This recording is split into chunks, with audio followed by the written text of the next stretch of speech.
आदमी पैट्रिक को देखते हैं जो एक ज़ॉम्बी शूटर था। वो अपनी टीम के साथ ज़ॉम्बीज को चुन चुन कर शूट कर कर के मार रहा था। उसका मानना था कि जो मर गए हैं उन्हें पूरी तरह से खत्म कर देना चाहिए। यानी ये ज़ॉम्बी जो मरने के बाद जिंदा होकर दोबारा ज़ॉम्बी बन जाते हैं, इनको जीने का कोई हक नहीं है। पैट्रिक यहाँ से अपनी बेटी के पास गया जिसे अपने डैड का काम बिल्कुल पसंद नहीं था, क्योंकि वो नहीं चाहती थी कि ज़ॉम्बीज को कोई मारे। वो अपने डैड से पूछती है कि अगर कभी मैं भी ज़ॉम्बी बन गई तो क्या आप मुझे भी मार डालोगे? पैट्रिक कोई जवाब नहीं देता और अपनी टीम के साथ आगे बढ़ जाता है, क्योंकि उसे मैसेज आया था कि एक घर में 2 बच्चे इस वायरस से इन्फेक्टेड हैं जो जल्दी ज़ॉम्बीज बन जाएंगे। पैट्रिक अपनी टीम के साथ उस घर में पहुंचा। बच्चों की मोम से कहता है कि उन्हें हमारे हवाले कर दो, वो इन्फेक्टेड है तो सबके लिए खतरा बन सकते हैं, हम उन्हें शूट करने आए हैं। लेकिन बच्चों की मोम उन्हें बच्चे देने से साफ साफ मना कर देती है। यही नहीं बल्कि उन पर गन भी तान लेती है। ये देखकर पैट्रिक और उसकी टीम औरत को ही शूट कर देती है, जिससे वो मौके पर ही मारी जाती है। उसका हस्बैंड जल्दी से वहाँ पर आ गया।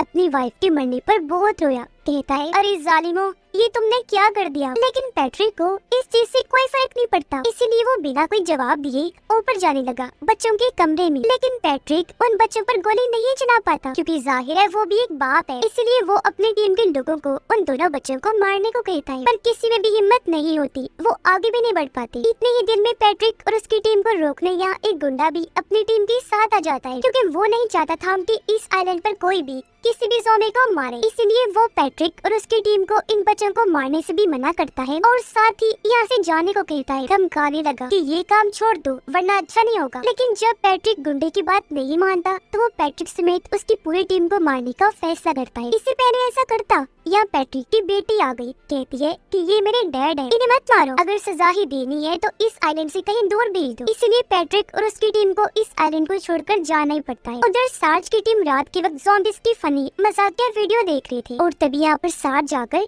अपनी टीम से बात करने लगता है। इतने ही देर में इन्हें जंगल से कुछ लोगों की आवाजें आने लगती हैं। इसलिए सार्ज अपनी टीम को अलर्ट होने का कहता है और ये लोग गन्स लेकर उस तरफ जाने लगते हैं जहाँ कुछ लोग बैठे हुए थे। उन्हें ज़ॉम्बी समझकर सार्ज उन्हें शूट करने ही वाला था कि तभी वो सरेंडर कर लेते हैं, यानी खुद को उनके हवाले कर देती है। कहने लगे कि हम ज़ॉम्बीज नहीं है और यहाँ तो बस पार्टी करने आए थे, प्लीज हमें मत मारो। सार्ज को उन पर शक हुआ, इसलिए वो थोड़ा आगे जाकर चेक करता है, जहाँ उसे ज़ॉम्बीज के कटे हुए सर लकड़ियों पर लटके हुए दिखते हैं। वो सभी सरों को शूट कर देता है। फिर उन लोगों को आकर कहने लगा, वाह ये पार्टी कर रहे हो तुम लोग, अब बताओ कौन हो तुम और यहाँ पर आने का तुम्हारा मकसद क्या है? अब यहाँ उनमें से एक आदमी चुपके से सार्ज को मारने के लिए अपनी गन निकालता है, लेकिन सार्ज की टीम उसे देख चुकी थी, इसलिए वो जल्दी से अपनी गन्स निकाल कर आदमी को शूट कर देती है और वो वही मारा जाता है। अब यही इन्हें एक छोटी उम्र का लड़का भी दिखा। ये उसे भी शूट करने वाले थे, लेकिन वो एकदम बोल पड़ता है कि मुझे मत मारो, मैं इनके साथ नहीं मिला होगा। इसलिए सार्ज उसे नहीं मारता और ये उसे भी अपने साथ लेकर आगे बढ़ जाते हैं। लड़का इन्हें एक जीप पे लेकर जाता है जिसके अंदर एक लॉकर था।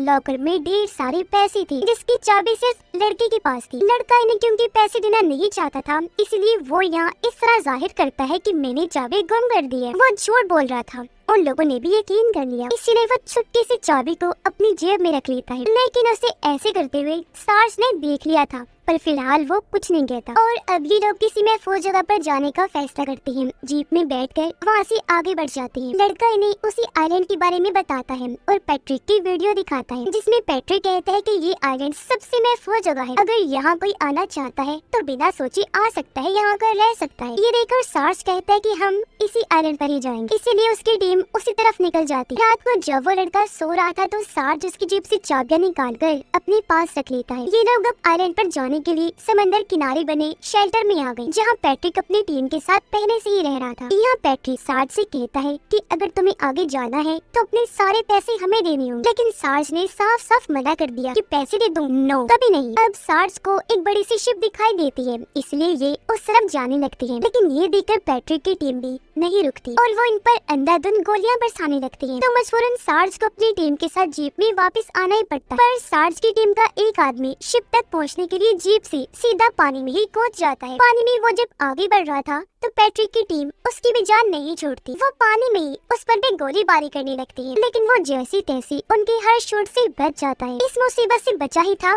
कि तभी उसके सामने दूसरी मुसीबत आ खड़ी होती है और वो था ज़ॉम्बी, जो भी पानी में ही था और उसके बहुत ही करीब भी। तो तो अपनी जान बचाने के लिए वो लड़का ज़ॉम्बी की उंगलियों को दांतों से ही काट कर पानी में फेंक देता है। ऐसा करके उसे अजीब तो लगा, पर अपनी जान बचाने के लिए इसके अलावा उसके पास और कोई रास्ता नहीं था और वो अब तैर कर आखिरकार शिप तक पहुंच जाता है। फिर सार्ज अपनी जीप पर चढ़ के बॉम्ब से पैट्रिक का घर ही उड़ा देता है। धमाके की आवाज से सारे ज़ॉम्बीज़ बाहर निकल कर आ गए, एक साथ पैट्रिक की टीम पर हमला कर देते हैं, पूरी तरह उन्हें काट काट कर मार देते हैं। लेकिन पैट्रिक किसी तरह ज़ॉम्बीज़ को मारकर वहाँ से बच निकलता है। जो सिपाही शिप तक पहुँचा था वो शिप को किनारे पर लेकर आ जाता है, इसलिए सार्ज और उसकी टीम जल्दी से उसमें बैठ जाती है। अब पैट्रिक भी शिप में चढ़ने के लिए कूदता है, लेकिन वो लटक गया, गिरने ही वाला था कि तभी उसे सिपाही लड़की बचा लेती है, शिप के अंदर कर लेती है। मदद करने पर पैट्रिक उसका शुक्रिया अदा करता है, कहने लगा कि तुम्हें देखकर मुझे मेरी बेटी की याद आ गई है। फिर सार्ज पैट्रिक से बात करने लगा, पूछता है कि तुम हम पर गोलियां क्यों चला रही थी। पैट्रिक कहता है क्योंकि हमारे पास पैसे नहीं थे, हमें पैसे चाहिए थे जिनके लिए हम किसी की भी जान ले सकते हैं, बस यही बात थी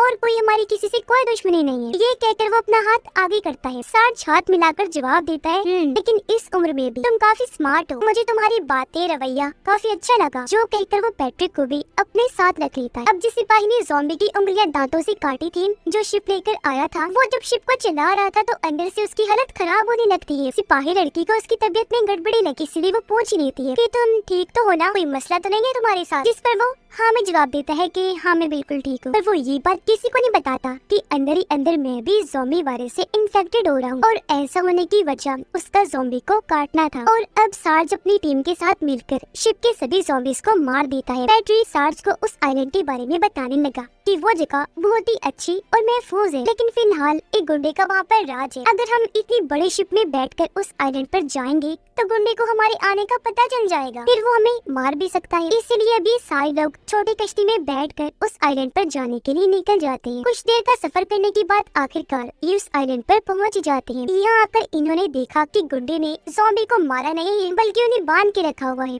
और उनसे अपने सारे काम करवा रहा था। ये लोग अभी कुछ आगे बढ़े ही थे कि तभी गुंडे के दो लोग इन्हें देख लेते हैं, इन पर गोलियां चलाने लगते हैं। बदले में ये लोग भी अंधाधुन उन पर गोलियां चलाते हैं, जिस गोलीबारी में गुंडे के वो दोनों आदमी मारे जाते हैं। लेकिन इस सब में सार्ज और उसका एक आदमी भी जख्मी हो गए थे, पर सार्ज उठा हंसते हुए अपने साथी को कहता है कि चलो आज हमें भी गोली लग गई। लेकिन इस बात पर उसका साथी कोई जवाब नहीं देता, क्योंकि वो तो मौके पर ही अपना दम तोड़ चुका था। उसकी मौत पर सार्ज बहुत दुखी हुआ, पूरी तरह टूट जाता है, कहने लगा अरे यार तुम मुझे इस तरह अकेले नहीं छोड़ के जा सकते, आंखें खोलो। ये बोलकर वो जोरों से रोने लगता है। तभी पैट्रिक मरे हुए सिपाही इन्हीं सार्ज के साथी पर गन से गोलियां चलाने लगता है। ये देखकर सार्ज को उस पर बहुत गुस्सा आया, वो उसे मारकर जमीन पर गिरा देता है और खुद ऊपर आकर बैठ जाता है। तभी यहाँ घोड़े पर बैठी पैट्रिक की बेटी आई, जो भी अब पूरी तरह ज़ॉम्बी बन गई थी। वो घोड़ा सवारी कर रही थी, इसीलिए वहाँ से निकल जाती है। अपनी बेटी की ऐसी हालत देखकर, यानी उसे ज़ॉम्बी बना देखकर पैट्रिक अंदर से काफी दुखी हो जाता है। वो सार्ज को भी बता देता है कि ये मेरी बेटी है। सार्ज को भी उसके लिए बुरा लगा, इसीलिए वो पैट्रिक को उठाकर फिर से खड़ा कर देता है। पैट्रिक जिसे काफी गुस्सा आ गया था, वो सार्ज से कहता है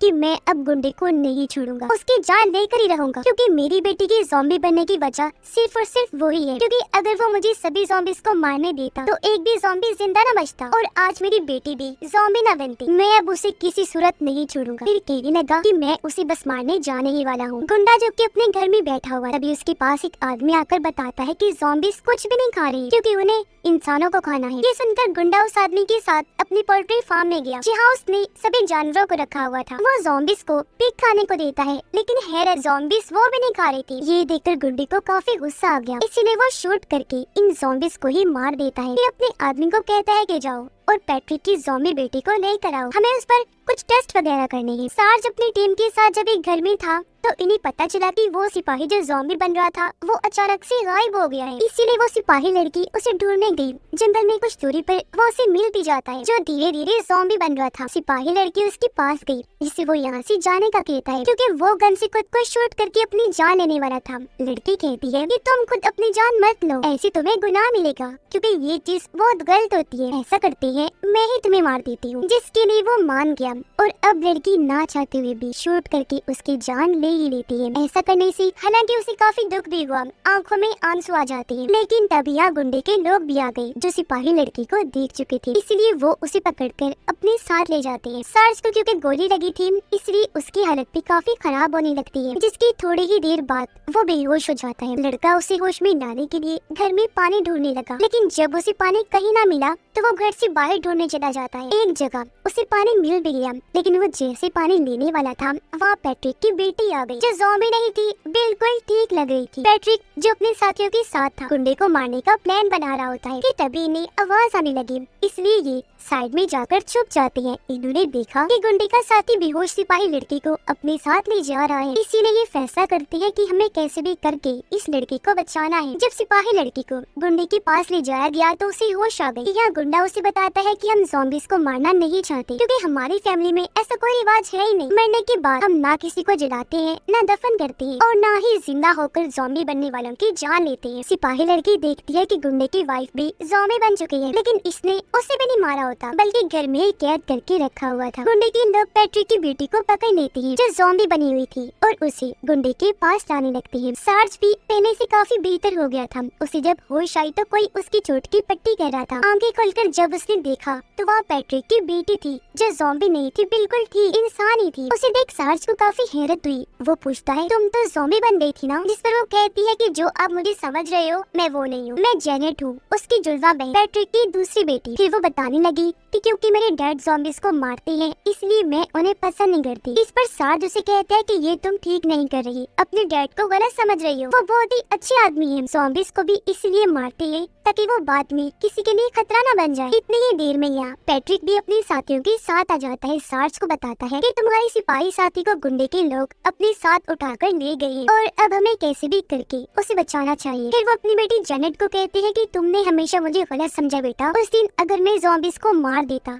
तो आज तुम्हारी बहन सही होती, इन्हें इंसान ही होती, ज़ॉम्बी में ना बदलती। मैं तुमसे और तुम्हारी बहन दोनों से बहुत प्यार करता हूँ, लेकिन अफसोस है आज तक तुम मुझे समझ ही नहीं पाई। ये कहकर वो सिपाही लड़की को बचाने के लिए निकल जाते हैं। उनके साथ जेनेट भी जाने लगी, लेकिन पैट्रिक उसे अपने साथ आने से मना कर देते हैं क्योंकि जेनेट की जान को भी खतरा हो सकता था। और अब ये लोग वहाँ जैसे ही पहुँचे गुंडा उन्हें देख लेता है, इसलिए सार्ज लड़की को लॉकर की चाबी वापस देते हुए कहता है कि ये लो और यहाँ से भाग जाओ, उन पैसों से अच्छी जिंदगी जीना बेटा। जबकि सार्ज खुद पैट्रिक और उनकी टीम्स सरेंडर कर देते हैं, खुद को उनके हवाले करके अपनी अपनी गन्स रख के ही आगे बढ़ जाते हैं। पैट्रिक देखता है कि गुंडे ने मेरी दूसरी ज़ॉम्बी बेटी को जानवरों के साथ फार्म में बांधा हुआ है। गुंडे ने वहाँ घोड़ों को भी छोड़ा हुआ है ये देखने के लिए कि ज़ॉम्बीज़ घोड़े भी खाते हैं या नहीं। जेनेट जब वापस अपने घोड़े के पास जा रही थी तो उसे वही लड़का मिल जाता है जिसे सार्ज ने ही भेजा था। वो उसे बता देता है कि सार्ज और पैट्रिक ने सरेंडर कर दिया है और वो लोग पकड़े जा चुके हैं। तो अब उन लोगों को छुड़वाने के लिए ये दोनों एक प्लान बनाते हैं। ये गुंडे के पास गए,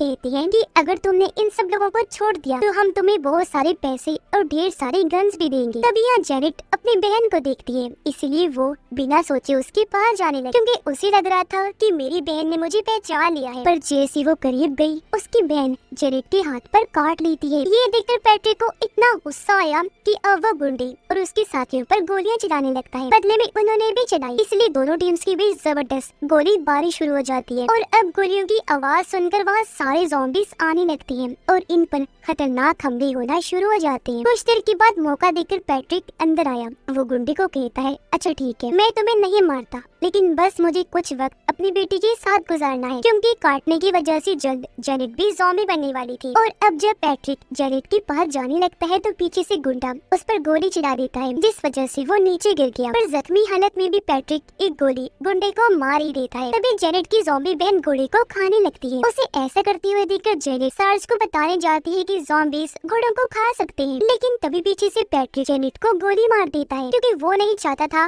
कि मेरी ये बेटी भी ज़ॉम्बी बन जाए। जबकि सार्ज वो सारे पैसे लेकर अपनी टीम के साथ इस आइलैंड से निकल जाता है और आइलैंड पर पैट्रिक और गुंडा भी ज़ॉम्बी बन जाते हैं। और इसी के साथ ही इस फिल्म की कहानी भी यहीं पर खत्म हो जाती है।